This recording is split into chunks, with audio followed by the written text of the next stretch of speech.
بسم اللہ الرحمن الرحیم۔ السلام علیکم ناظرین اکرام۔ تاریخی واقعات، سبق آموز تحریر پڑھنے اور سننے کے لیے چینل کو سبسکرائب کر لیں۔ ناظرین اکرام، گزشتہ ویڈیو میں ہم نے آپ کو غدار وطن میر جعفر کے بارے میں بتایا تھا، جس کی غداری کی وجہ سے نواب سراج الدولہ کو انگریزوں کے ہاتھوں شکست ہوئی، اور پھر اسی غدار نے نواب سراج الدولہ کو پھانسی دے دی۔ آج کی تحریر میں میر جعفر کی طرح غدار میر صادق کے کردار اور اس کے عبرتناک انجام کے بارے میں بتائیں گے۔ ناظرین اکرام، میر صادق کون تھا؟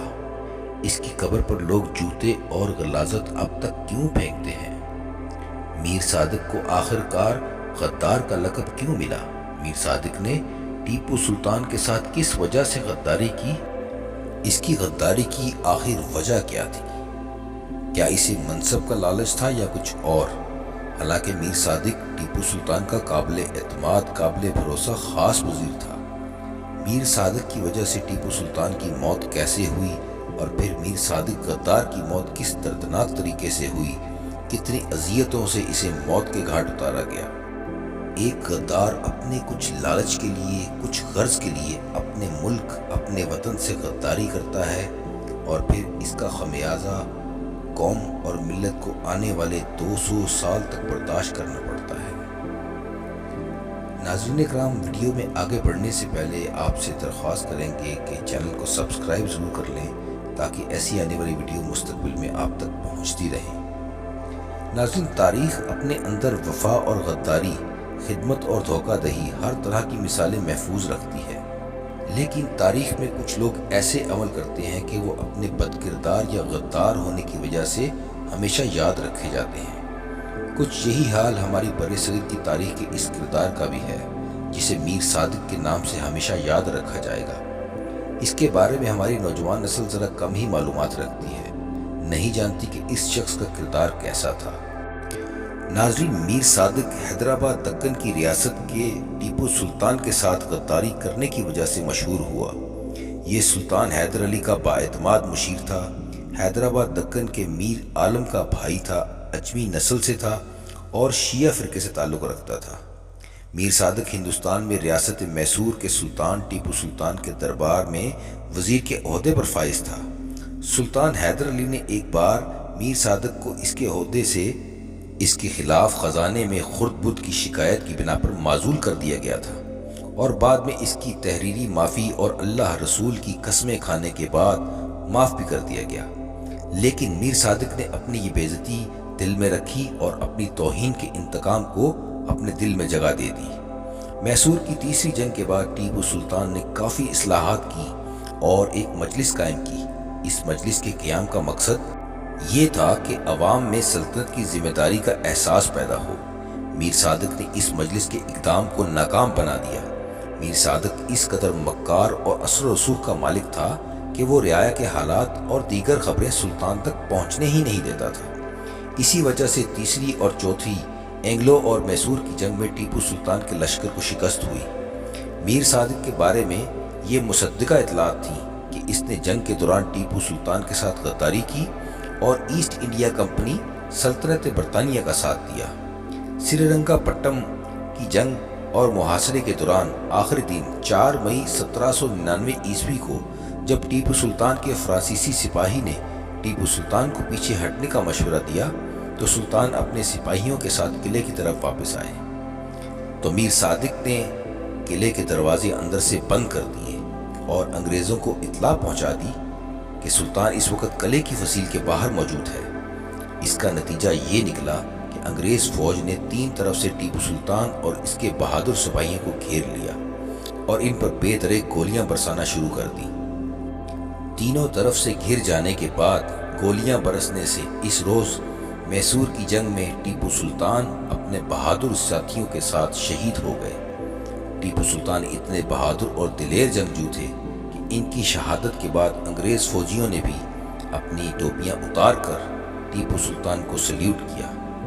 ٹیپو سلطان کی شہادت کے بعد اسلامی ریاست میسور ختم ہو گئی اور اس پر انگریزوں کا قبضہ ہو گیا۔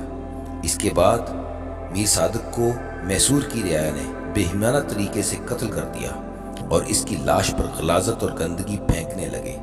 انگریز فوج نے بیچ بچاؤ کروا کر میر صادق کی لاش کو دفنایا، لیکن لوگوں کا غصے کا عالم یہ تھا کہ لوگوں نے میر صادق کو اس کی قبر سے نکال کر دوبارہ اس کی تذلیل کی اور اس پر غلاظت اور گندگی پھینکنا شروع کر دی۔ جس روز ٹیپو سلطان کی شہادت ہوئی اس روز وہ وضو کر کے اپنے محل سے باہر آئے، ایک درخت کے نیچے نماز ظہر ادا کی، وہیں پر دوپہر کا کھانا منگوایا۔ ابھی ایک ہی لقمہ کھایا تھا کہ قلعے کے باہر سے شور و غل سنائی دیا۔ ٹیپو سلطان نے دریافت کیا کہ یہ شور کیسا ہے، تو پتہ چلا کہ شاہی توپچی کو شہید کر دیا گیا ہے اور انگریز بے دریغ ہو کر قلعے کی طرف آ رہے ہیں۔ ٹیپو سلطان اپنے جانثار سپاہیوں کے ساتھ آنے والے انگریز سپاہیوں کا مقابلہ کرنے کے لیے باہر نکل گئے۔ جیسے ہی ٹیپو سلطان باہر نکلے، میر صادق نے قلعے کے دروازے اندر سے بند کروا دیے تاکہ وہ واپس اندر آنا بھی چاہیں تو اندر داخل نہ ہو سکیں۔ ٹیپو سلطان مرد مومن اسلام کی سربلندی اور مسلمانوں کی آزاد ریاست کے لیے جہاد کرتے ہوئے شہادت کے رتبے پر فائز ہو گئے اور جاتے جاتے یہ تاریخی قول کہہ گئے کہ شیر کی ایک دن کی زندگی گیدڑ کی 100 سالہ زندگی سے بہتر ہے۔ سامعین اکرام، ٹیپو سلطان تو شہید ہو گئے، لیکن اس غدار میر صادق کو غداری کی سزا کس صورت میں بھگتنا پڑی؟ ناظرین اکرام، کچھ محقق یہ بھی کہتے ہیں کہ جب ٹیپو سلطان کے قلعے کے باہر جانے کے بعد میر صادق نے دروازے کو اندر سے بند کروایا اور دربان سے کسی بھی صورت دروازہ نہ کھولنے کا حکم دیا، تو ٹیپو سلطان کے ایک سپاہی جو قلعہ کے اندر موجود تھا میر صادق کو آ لیا اور کہا، ننگے آدمیت، غدار وطن کہاں بھاگ رہا ہے؟ تو نے یہ کیا ظلم کیا؟ سلطان کو دروازہ بند کر کے دشمنوں کے حوالے کر دیا۔ اس بہادر نڈر سپاہی نے ایک ہی وار کر کے اس غدار وطن کا کام تمام کر دیا اور اس غدار میر صادق کو جہنم واصل کر دیا۔